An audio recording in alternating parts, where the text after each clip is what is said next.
जब मैंने लाइव की बात रखी थी तब इंद्र कुमार की जानकारी मुझे नहीं थी। तब मेरे दिमाग में कुछ और था। लेकिन कुछ ही देर बाद इंद्र कुमार मेघवाल, वो 9 साल का एक छोटा भाई जो आज इस दुनिया में नहीं है, उसकी जानकारी मुझे मिली। अब मैं वो बात रखना चाहता हूं जो मैं महसूस कर रहा हूं। पहली बात तो हमें समझना पड़ेगा कि 15 अगस्त 1947 को जो आजादी मिली वो हमें नहीं मिली। मैं पूरी जिम्मेदारी से इस बात को कह रहा हूं। जो बुनियादी समस्या हमारे जीवन में है उनसे तो हमें आज भी आजादी नहीं मिली। वो आजादी हमें अंग्रेजों से मिली, लेकिन ब्राह्मणवाद से नहीं मिली। उस आजादी के तत्काल बाद हम ब्राह्मणवाद के गुलाम हो गए। आजादी सिर्फ सांस लेना नहीं है। आजादी का असल मकसद है सामाजिक समानता, न्याय, समान अवसर, बंधुत्व, भाईचारा।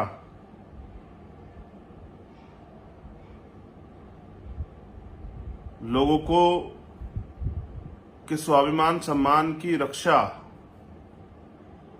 ये आजादी का ही एक हिस्सा है। तो मैं समझता हूं कहां की आजादी। पहला संदेश मेरा देशवासियों के लिए था, लेकिन दूसरा संदेश मेरा बहुजन समाज के लिए। कौन सी आजादी? वो आजादी जिसमें हमें आज भी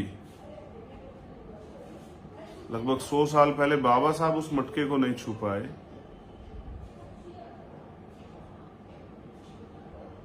आज भी हमें मटके, पानी का मटका छूने की आजादी नहीं है। उस आजादी में जी रहे हम लोग। हम अपनी बात को कह नहीं सकते। गुलामी, बेगारी, परेशानियों में हमारा जीवन है। सुबह उठ के हम संघर्ष के दौर में निकल जाते हैं, शाम में घर आते हैं इस बात के साथ कि चैन से कुछ घड़ी सोने को मिलेंगे। इतना जुल्म तो अंग्रेजों के समय में भी नहीं हुआ जितना जुल्म आज की सरकारों में, आरएसएस, बीजेपी और कांग्रेस की सरकारों में जो हमारे ऊपर हो रहा है। जितनी तमाम तरह की समस्याएं आज की सरकारों ने, क्योंकि सत्ता का एक चरित्र था, हमारे सामने खड़ी की। और परसों की घटना के बाद बहुत कुछ बदला है। सत्ता का चरित्र देखा हमने और हमारे कार्यकर्ताओं ने, हमारे भाइयों ने, हमारी बहनों ने, हमारे साथियों ने। तो पहली बात, देश की ये आजादी झूठी है क्योंकि देश की जनता भूखी। आजादी तब मिलेगी जब इस देश से गरीबों को आजादी मिलेगी, गरीबों को भी आर्थिक समानता मिलेगी। जब छुआछूत, जातिवाद, धर्म, संप्रदाय के नाम पे जो नफरत बढ़ रही है, भ्रष्टाचार, जब ये खत्म होगा, जब आदमी पे आदमी का शोषण खत्म हो जाएगा, तब इस देश में आजादी, असली आजादी आएगी। वो आजादी जो सिर्फ किताबों तक सीमित हो।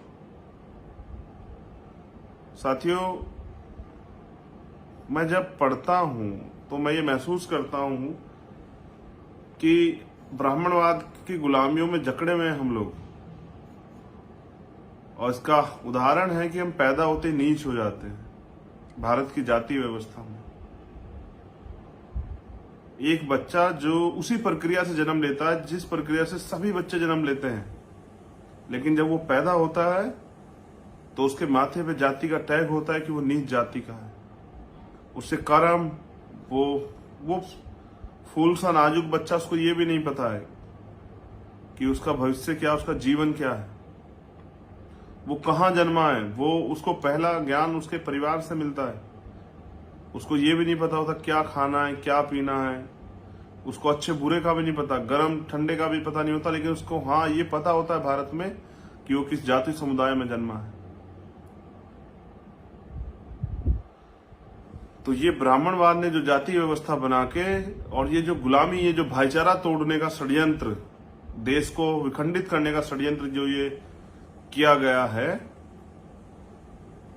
उसके कारण आज भी देश में भाईचारा नहीं। हम आजादी तो मना रहे हैं, हम तिरंगा लेके तो घूम रहे हैं, लेकिन हम घूम कहाँ रहे हैं और मना क्या रहे हैं? कहीं हम मजबूर हैं कि हमें आदेश है सरकारी डिपार्टमेंट के, कहीं मजबूर हैं हमें स्कूलों के आदेश है, कहीं मजबूर हैं कि हमें दिखावा करने के लिए आजादी मनानी पड़े। क्या मैं जानना चाहता हूं कि क्या आज से पहले कभी तिरंगे का सम्मान नहीं हुआ देश में? और आज अमृत महोत्सव के नाम पे, कौन सा अमृत महोत्सव जिसमें पीट पीट के हमारी हत्या कर दी जाएगी, उस अमृत महोत्सव की आजादी मनाए हम लोग?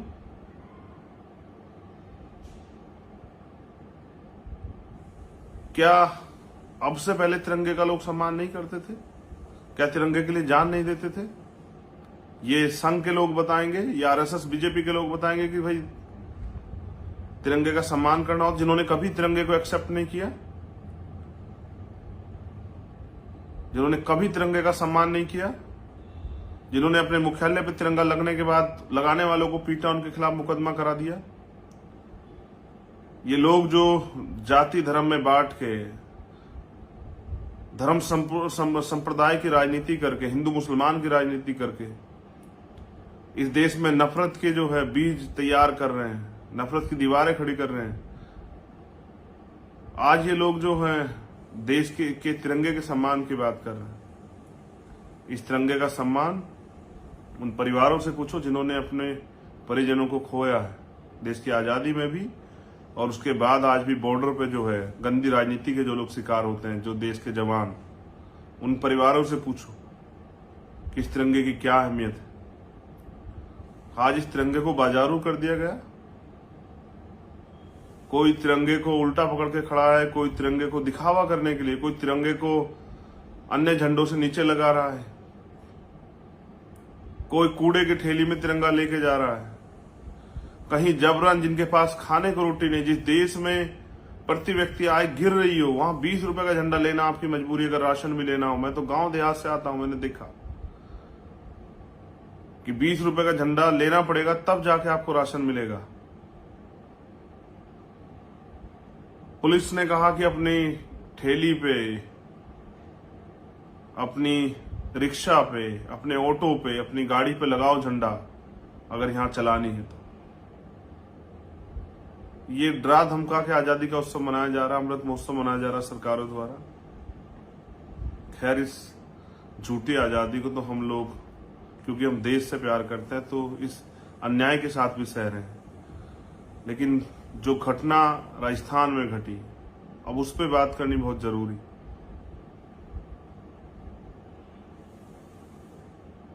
इस देश में इंसान की पहचान उसकी जाति की वजह से, ना कि उसके कर्म की वजह से। जालोर में जो हुआ, वो 9 साल का बच्चा जिसको ये भी नहीं पता था कि ऊंच नीच क्या होता है और जाति क्या होती है, जाति जन्म से होती है या कर्म से होती है या धर्म से होती है, उसको इसलिए पीटा गया क्योंकि उसका अपराध था, उसने मटकी छुई थी। जब मैंने वो पहली बार उस फोटो को देखा तो मैं सिहर गया। जब मैंने उसकी आवाज सुनी, जब उसके पिताजी उसको एम्बुलेंस में ले जा रहे हैं, उसको आवाज लगाते, कहते हैं कि अगर मेरी आवाज आ रही तो हेलो करके हाथ हिला। जब मैंने उसको देखा तो मैंने महसूस किया कि जिस बच्चे को 9 साल तक उसके माता पिता ने पाला होगा, आज उन पे क्या बीत रही होगी, उस माँ पे क्या बीत रही होगी जिसने अपनी सारी सुख सुविधाएं, अपनी सेहत, सब चीजों को दांव पे रख के उसको जन्म दिया होगा। और वो मर क्यों गया? क्योंकि उसको वो जातिवाद की भेंट चढ़ा। उससे पहले जितेंद्र मेघवाल पाली में वो जातिवाद की भेंट चढ़ा, सिर्फ मूछें रखने की वजह से। ये ब्राह्मणवाद है जो आपको जाति के हिसाब से नीच बना के और आपको, आपके अधिकारों को, आपकी स्वतंत्रता को रोक देता है। और अगर आप जो अधिक बुनियादी अधिकार संविधान ने आपको दिया, आप उनका पालन करना चाहो, उनको ग्रहण करना चाहो, उनका आनंद लेना चाहो, तो फिर कुछ लोगों की जातीयता को के दम्भ को जो है ठेस पहुंच जाती है और वो आपकी हत्या करने पर उतारू हो जाते हैं। मैंने एक तोहका मुख्यमंत्री राजस्थान अशोक गहलोत जो कांग्रेस के मुख्यमंत्री उन्होंने दिया, जब जितेंद्र मेघवाल के परिवार के लिए उन्होंने समान न्याय की बात की। इसलिए मेरी उनसे उम्मीदें खत्म हुई क्योंकि वो झूठ बोलते हैं। लेकिन अब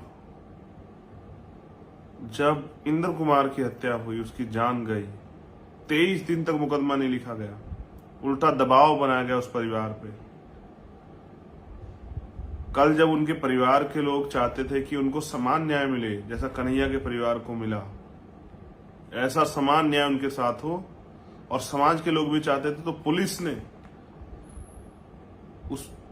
उन लोगों को वहां पीटा।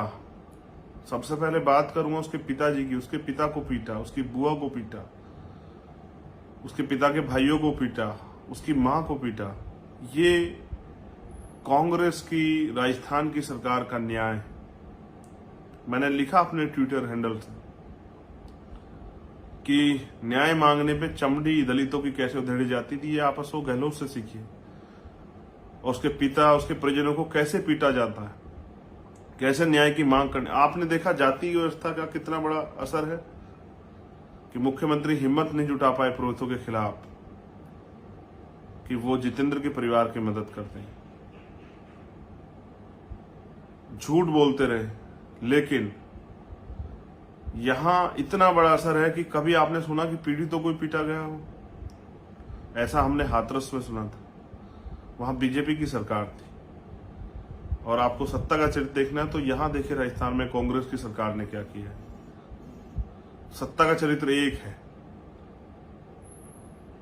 उन्होंने उसके परिवार को पीटा, डरा धमका के जबरन उस बच्चे के शव को जला दिया गया। हमारे कार्यकर्ता वहां थे, मेरी उनसे बात हुई। उन्होंने बताया कि उन्होंने हमें वहां पीटा। वो निहत्थे थे, इतना पीटा कि उनकी रीढ़ की हड्डी से लेकर उनकी टांगे तक जो है वो तोड़ दी गई। उनकी रीढ़ की हड्डी में चोट। जब अभी मेरी मोतीलाल से बात हुई, उसने मुझे बताया कि भाई उन्होंने मुझे पीटा, लेकिन जब वो मुझे पीट रहे थे तो मुझे आपकी एक बात याद आई जो आपने मुझे 21 जुलाई को राष्ट्रीय अधिवेशन में कही थी सब लोगों को, कि मुझे ऐसे कार्यकर्ता चाहिए जो लाठी के आगे भागे ना, उसका डटकर सामना करे। फिर मैं भागा नहीं वहां से। उन्होंने मुझे खूब पीटा। उसके बाद गाड़ी में ले जाकर उन्होंने मुझे पीटा। जब मैंने विरोध किया तो उन्होंने मेरी पलकें उखाड़ने की कोशिश की, उन्होंने मेरी मूछें उखाड़ने की कोशिश की। अगर मैं इस बात पे मैं उनके साथ झगड़ा तो उन्होंने मेरे प्राइवेट पार्ट पे हमला किया। उन्होंने मेरे बाल खींचे, उन्होंने लाठी मेरे प्राइवेट पार्ट पे मारी, उन्होंने मुझे गालियां दी, भद्दी भद्दी गालियां दी। उन्होंने बाबा साहब को गालियां दी। और आप जानते हैं मैं झूठ नहीं बोलता। जब मेरी चंदा बहन से बात हुई तो उसने बताया कि भैया मेरी नाक पे चोट लगी, लेकिन हम नहीं भागे। लेकिन चंदा ने मुझसे कहा कि भाई मुझे दुख इस बात का नहीं कि मुझे चोट लगी, लेकिन उसके पिताजी को पीटा गया, उसकी माँ को पीटा गया, बहुत बुरी तरीके से पीटा गया, उनको डराया धमकाया गया। मैंने पूछा कि सब कैसे चला तुम लोग वहां थे?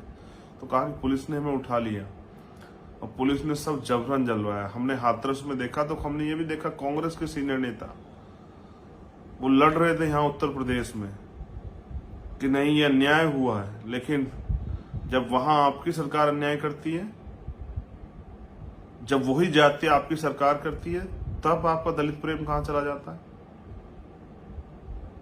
तब क्यों आप अपने मुख्यमंत्री से जवाब नहीं मांगते? क्यों नहीं पूछते? एक और साथी, जब मैंने उनसे पूछा तो उन्होंने बताया कि उन्होंने हमें जानवरों की तरह पीटा। ये है न्याय के लिए आवाज उठाने का परिणाम, और ये है सेकुलर कांग्रेस की गवर्नमेंट राजस्थान की।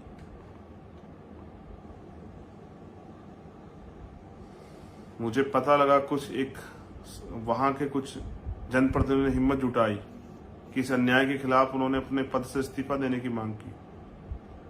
लेकिन मैंने तो कल ये लिखा और मैं ये सोच भी रहा था, मैंने इंटरव्यू में भी कहा कि आप जो नेता वहां कांग्रेस पार्टी और अन्य पार्टियों में हैं, बीजेपी या ऑन बोर्ड पार्टियों में, जो स्पेशली बहुजन समाज के नेता हैं, दलित समाज के नेता हैं, वो गुलाम से बढ़कर क्या है अगर वो अपने लोगों की आवाज नहीं उठा पा रहे, अगर उनके बच्चों की हत्या हो रही है वो चुप हैं, तो वो उनकी राजनीति का क्या फायदा है समाज को? क्या वो राजनीति अपने फायदे के लिए कर रहे हैं, समाज के फायदे के लिए? मैं पिछली बार गया था, मुझे उदयपुर एयरपोर्ट पर रोक देगा। मैं इस बार भी जा रहा हूं 18 तारीख में, हो सकता है मुझे रोक दें, हो सकता है कि वो मुझे जेल भेज दें जयपुर की तरह, जब मैं सीएचए की लड़ाई लड़ने के लिए। मैं नहीं डरता उनकी जेल से, लेकिन इस बार मैंने तय किया है कि इस बार मेरी लाश तो वापस आ जाएगी, लेकिन मैं वहां से वापस नहीं आऊंगा जब तक हमें न्याय नहीं मिलेगा। क्योंकि मैंने देखा कि पिछली बार भी जब पाली में अन्याय हुआ, उदयपुर की टीम, उदयपुर संभाग की पूरी टीम, जोधपुर संभाग की पूरी टीम में कैसे मेरा के कार्यकर्ता अपने खून पसीने कमाई से साधन लेके वहां आया, इस उम्मीद के साथ कि हमें न्याय मिलेगा। मैं फिर उनसे अपील करूंगा पूरे राजस्थान के साथियों से कि 18 तारीख को वो जरूर पहुंचे उस परिवार के पास। मेरे जाने से पहले कांग्रेस के नेता भी और अन्य पार्टियों के नेता भी बेचारे उस लड़ाई को लड़ने के लिए जाने का प्रयास करेंगे। मैं उन नेताओं का धन्यवाद देता हूं जो जाने का प्रयास करेंगे, लेकिन मैं तानाशाह मुख्यमंत्री को बता देना चाहता हूं कि सत्ता परमानेंट के लिए नहीं होती, सत्ता आती जाती रहती। मैंने कल भी कहा था, ये लाठी आपने उसके परिवार पर नहीं चलाई, क्योंकि वो तो दुखी पीड़ित परिवार है। ये लाठी आपने उस परिवार पे नहीं चलाई, ये आपने इंद्र कुमार के पिताजी पे नहीं चलाई, उसकी माँ, उसकी बुआ पे, उसके ताऊ पे नहीं चलाई, उसके भाई पे नहीं चलाई। ये लाठी आपने पूरे दलित समाज की पीठ पे चलाई, और इसका हिसाब जो है समय आने पे जरूर दिया जाएगा। सत्ता बदलेगी। ऐसी निकम्मी नालायक सरकार और ऐसे मुख्यमंत्री भी सत्ता से बेदखल होंगे। किसी के बच्चे के जाने के बाद उसके परिवार को दर्द में पीटना, उसके बाद चैन से सो जाना, शर्म नहीं आती आप लोगों को? क्या जमीर मर गया है? क्या सत्ता के आगे इतने लालची भेड़िए बन गए हैं कि ये भी भूल गए कि इंसानों की जीवन की कुछ कीमत होती? क्या 5 लाख रुपए जो कीमत लगाई है मुख्यमंत्री ने दलितों की वहां पर ऐलान करके, क्या वो वापस ला सकते हैं 5 लाख रुपए में हमारे इंद्र कुमार को, हमारे छोटे भाई को? क्या वो जितेंद्र मेघवाल को लौटा सकते हैं मुझे? कितना अन्याय उस सरकार में, राजस्थान की सरकार में कितना अन्याय है। अंग्रेजों की सरकारों में भी नहीं होता। जनरल डायर ने भी ऐसे हमला नहीं कराया होगा नित्य लोगों पे। या समझिए जनरल डायर ने जैसे नित्य लोगों पे हमला कराया, ऐसा हमला कराया मुख्यमंत्री अशोक गहलोत ने, इसीलिए कि उनकी न्याय की आवाज ताकतवर ना बने। क्या सत्ता में बैठे लोगों का जमीर मर गया है? एक बाप ने अपना बेटा खोया, एक माँ की कोख जो है वो सूनी हुई, उजड़ गया उनका घर, उनके सपने, और उनको पीटते हुए शर्म नहीं आई इस सरकार को? फिर नेट बंद करवा देते हो इसलिए कि अन्याय के बाद जो अन्याय आप लोग वहां कर रहे हो दूर तक ना जाए। तो आपको क्या लगता है कि ये शोषितों की आहें दूर तक नहीं जाएंगी? आपको क्या लगता है इनकी सुनाई करने वाला कोई नहीं है? अगर आपकी सत्ता सरकार में बैठे चमचे नहीं बोलेंगे, वो जो कैबिनेट रैंक और तमाम पदों पर बैठ के जो है वो जो लोग बैठे वो नहीं बोलेंगे, तो क्या आपको लगता है कोई नहीं बोलेगा? नहीं। वो जो लोग लाठियां खा रहे थे उन्होंने अपना जीवन लगा दिया है इस समाज के लिए। मैं पूछना चाहता हूं राहुल गांधी जी से भी, वो कब जाएंगे उस परिवार से मिलने?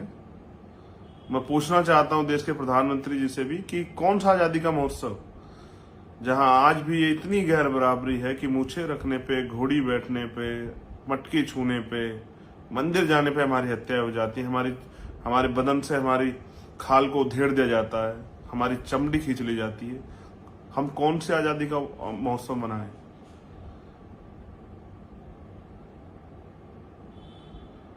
तो मैं तकलीफ में तो हूं, लेकिन मैं जानता हूं कि शोषितों को ये सहना पड़ेगा जब तक वो अपनी आजादी के लिए नहीं लड़ेंगे।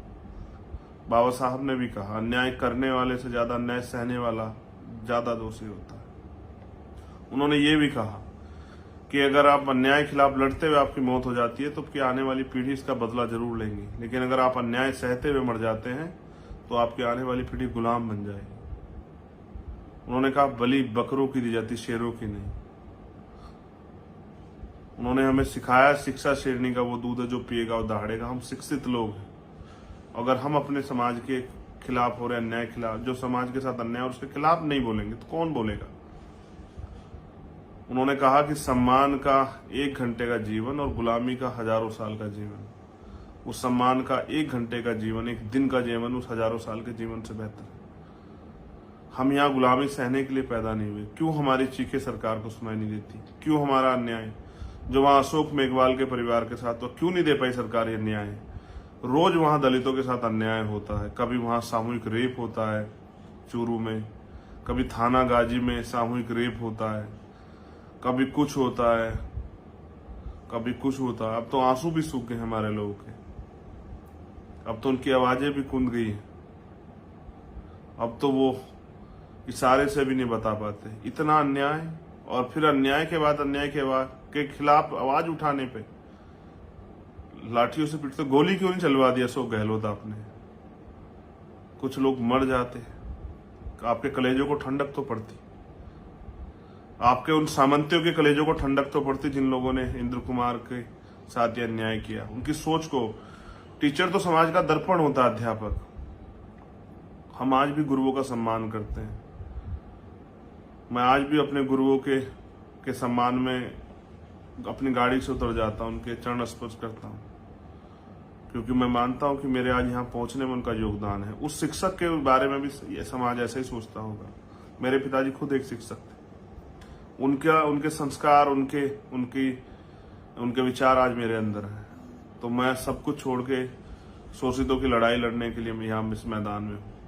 लेकिन उस अध्यापक को, उसने तो उस पद को भी कलंकित कर दिया। तमाम तरह के झूठ फैलाए जा रहे हैं कि वहां ऐसी कोई मटकी घटना नहीं थी, उसने मारपीट नहीं की। और ये वो लोग हैं जो हाथरस में भी उन रेपिस्टों के पक्ष में खड़े थे।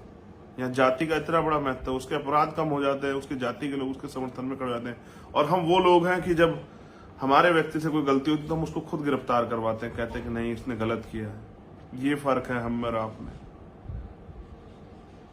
आप आज भी अपनी कुंठित मानसिकता को नहीं बदल पाए। आज भी आप चाहते हैं कि हम मोहताज बने रहें। आज भी आप हमें फटे हाल में, भूखमरी में, कुपोषण में, अन्याय में, जुल्म जाति का शिकार होते देखना चाहते हैं। आप आज भी चाहते हैं रेप हत्या हो समाज की और कोई आवाज ना उठाए। और हम ये नहीं चाहते। हम स्वाभिमान सम्मान का जीवन चाहते हैं, हम अभिव्यक्ति की आजादी चाहते हैं, हम समान अवसर चाहते हैं, हम संघर्ष करके आगे बढ़ना चाहते हैं। लेकिन हमारे रास्ते ये सब चीजें करके रोके जाते हैं। क्या इसका एक स्पष्ट संदेश नहीं? कौन माँ अपने बच्चों को स्कूल भेजेगी जब उसको ये पता होगा कि उस स्कूल में कोई वैसी दरिंदा बैठा होगा जो उसके बच्चे की जान ले लेगा? क्या ये हमें संदेश देकर डराया नहीं जा रहा है? तो डरे तो हम अंग्रेजों से भी नहीं, उनसे पहले मुगलों से भी नहीं, उनसे पहले और जितने भी शासक आए आर्यन, हम डरे तो किसी से भी नहीं। तो आपसे कैसे डर जाएंगे? मैं राजस्थान की टीम को कहता हूं, हर एक कार्यकर्ता कि वो पहुंचे 18 तारीख में, क्योंकि ये लड़ाई अब आर पार की होगी। मैं किसी भी कीमत पे विड्रॉ नहीं करूंगा, मैं पीछे नहीं लौटूंगा। मेरी लड़ाई सिर्फ किसी एक गांव की नहीं, मेरी लड़ाई अन्याय के खिलाफ है। और मेरी नहीं, हम सब लोगों की साझा लड़ाई है। वो जो लाठियां पड़ी हैं, वो लाठियां मेरे कार्यकर्ताओं की पीठ पे नहीं पड़ी है, वो मेरी भी पीठ पे पड़ी है। वो मेरी बहन के नाक पे नहीं पड़ी है, वो मेरी नाक पे भी पड़ी है। वो पूरे इस दलित समाज की पीठ पे पड़ी है, इस वंचित तबके की पीठ पे पड़ी है, उन सब साथियों की पीठ पे पड़ी है जो SC, ST, OBC और माइनॉरिटी के लोग हैं, जो कमजोरों के रक्षक हैं। उन सब की पीठ पे पड़ी है वो लाठियां, जो कहीं ना कहीं जिन्होंने ये जाति का अन्याय सहा है, धर्म का अन्याय सहा है, उन सब की पीठ पे पड़ी है। अशोक गहलोत जी ये सूद समेत आपको वापस करेंगे। मैं ये भी जानता हूं कि वहां जितना पुलिस फोर्स लगाया होगा सब शेड्यूल कास्ट के मोस्टली लोग होंगे या बैकवर्ड माइनॉरिटी के, कि अगर हम उनके खिलाफ कुछ करें तो वो भी ना कर पाए, कि जाति बीच में आ जाए। लेकिन विश्वास कीजिए अशोक गहलोत जी, जाति बीच में नहीं आएगी। जिन अधिकारियों ने मेरे कार्यकर्ताओं के साथ अन्याय किया, मैं उन सबके खिलाफ मुकदमा दर्ज करवाऊंगा। आप वहां से नहीं करोगे थाने से, मैं DGP के दफ्तर के बाहर बैठूंगा जाके। अगर उसने आपका एसएसपी, एडिशनल एसपी कोई भी शामिल होगा, हम सबके खिलाफ लड़ेंगे। हम आपके खिलाफ भी लड़ेंगे। अगर आप इस अन्याय में के मददगार आप हैं, उनके पीछे आप खड़े होंगे, तो हम आपके खिलाफ भी लड़ेंगे। अगर आप वहां से रोकेंगे तो हम जुडिशरी के जरिए लड़ेंगे। और अगर आपको लाठी मारने का इतना शौक है तो मैं भी आऊंगा। आप मारना लाठी, आप लगवाना लाठी। मेरे कार्यकर्ताओं को क्यों पीट रहे हो? मुझे ही पीटो, सीधा एहसास कराओ कि आप हम दलितों की को जो के नेतृत्व खत्म कर देना चाहते हैं। मैं आपके चरित्र को देख चुका हूं। मैं आपकी सरकार के चरित्र को भी देख चुका हूं। मैं पूरे देश में जो सत्ताधारी दल है उनकी सरकारों को, उनके चरित्र को देख चुका हूं। और मैं पूरे देश में जो जुर्म जाति अन्याय होता है दलितों के साथ, आदिवासियों के साथ, पिछड़ों के साथ, मुसलमानों के साथ, जैन, सिख, बौद्ध, पारसी, ईसाई, इन सब के साथ, महिलाओं के साथ, बुजुर्गों के साथ, वो सारा अन्याय हम रोज देखते हैं। क्योंकि एक बहुत बड़े संगठन से हम लोग जुड़े हुए हैं। उसके एक कार्यकर्ता हैं भीम आर्मी भारत एकता मिशन के। लेकिन ये जो अन्याय आपने किया है, ये अन्याय बर्दाश्त नहीं होगा। मैं अपनी बात को खत्म करते हुए अपने राजस्थान के साथियों से कहना चाहता हूं कि इतिहास याद रखेगा। आपकी पीठ पे जो लाठियां पड़ी हैं वो व्यर्थ नहीं जाएंगी। इंद्र कुमार के परिवार को भी और जितेंद्र मेघवाल के परिवार को भी न्याय मिलेगा। मैं दिखाऊंगा आपकी ताकत के आगे। ये सत्ता में बैठे हुए लोग उस घर तक जाएंगे, इनके नेता उनके उस घर तक जाएंगे, उन घर के लोगों को बहलाने फुसलाने का काम करेंगे।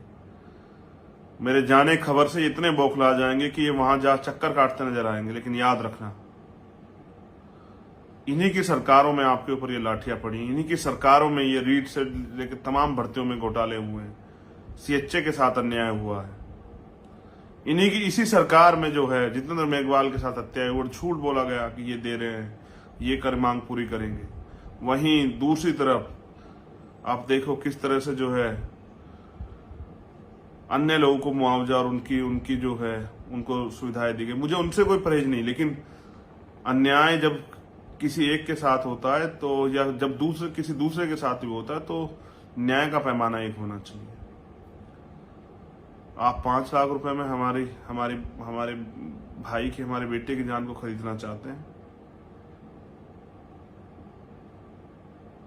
बाबा साहब ने हमें वोट दिया है, हम देंगे जवाब इस बार।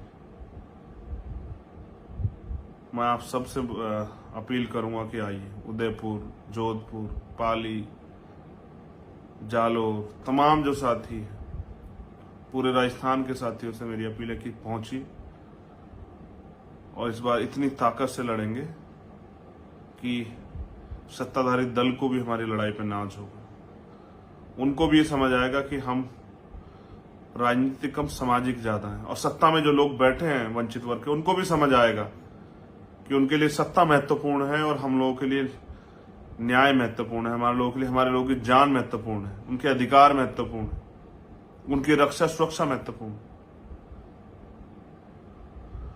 आप सबसे मुलाकात होगी 18 तारीख। जय भीम, जय भारत, जय मंडल, जोहार और जय संविधान। हम इस देश की भी रक्षा करेंगे और बहुजन समाज की भी रक्षा करेंगे। और हम घुटने नहीं टेकेंगे। अगर गोली भी खाएंगे तो सीना तान के खाएंगे, पीठ नहीं दिखाएंगे। लेकिन अन्याय बर्दाश्त नहीं करेंगे, गुलामी, जुल्म, जाति बर्दाश्त नहीं करेंगे। अगर प्रधानमंत्री कर सकते हैं तो कीजिए ना जातिवाद का अंत इस देश से, कीजिए ना छुआछूत और भेदभाव का अंत। और 72 सालों में दिया क्या आपने हमें? गालियों के अलावा, दुर्भावना के अलावा, अपमान के अलावा, और रोज हमारे रास्ते को रोकने के लिए हमें इन सब चीजों में उलझाने के अलावा। समय बदलेगा और हम ये भूलेंगे नहीं। धन्यवाद। आप सभी के लिए मंगल कामनाएं। और उन जो साथी जो लड़े हैं उनसे मैं कहना चाहूंगा, हिम्मत मत हारना मेरे साथी, हिम्मत मत हारना। लड़ाई तो अभी शुरू हुई, हमें भी आजादी चाहिए। ब्राह्मणवाद से, छुआछूत से, जातिवाद से, आर्थिक गैर बराबरी से, सामाजिक अन्याय से, सामाजिक गैर बराबरी से कोलोजियम से हमें भी इस अन्याय और जो समान अवसर के सिद्धांत को के खिलाफ है, हमें भी उससे आज़ादी चाहिए और हमें ये जो जुर्म जाती है अत्याचार उनसे भी आज़ादी चाहिए, मगर ये मांगने से नहीं मिलेगी, इसकी कीमत चुकानी पड़ेगी, उसके लिए लड़ना पड़ेगा। तैयार हो जाओ, इस बार ऐसे लड़ेंगे कि इतिहास याद रखे। धन्यवाद। जय भीम। नीला सलाम।